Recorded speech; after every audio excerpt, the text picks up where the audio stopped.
Welcome to 5 Minutes in the Word. My name is Celina, and I thank God for this gift of pausing with you to search His Word. Today, we consider Lot's daughters and the ripple effects of desperate choices. We are reading from Genesis chapter 19, 30 to 38. Genesis 19, verse 30, Lot and his daughters. Lot and his 2 daughters left Zoar and settled in the mountains, for he was afraid to stay in Zoar. He and his 2 daughters lived in a cave. One day the older daughter said to the younger, "Our father is old, and there is no man around here to give us children, as is the custom all over the earth."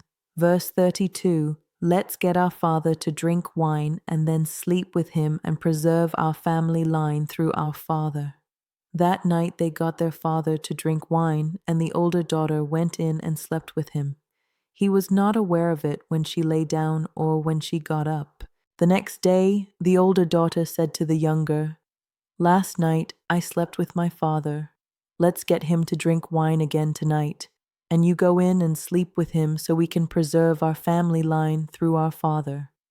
So they got their father to drink wine that night also, and the younger daughter went in and slept with him. Again, he was not aware of it when she lay down or when she got up. Verse 36, "So both of Lot's daughters became pregnant by their father. The older daughter had a son, and she named him Moab. He is the father of the Moabites of today. The younger daughter also had a son, and she named him Ben-Ammi. He is the father of the Ammonites of today." May the Lord bless the reading of His word. Amen. Let's pause and consider this as we ponder the decision of Lot's daughters.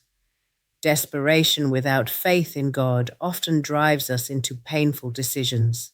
When hope feels absent, we may try to control outcomes in destructive ways, but God calls us to anchor our future in Him, not in fear.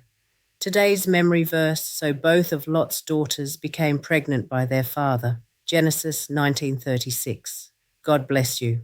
Join me again tomorrow.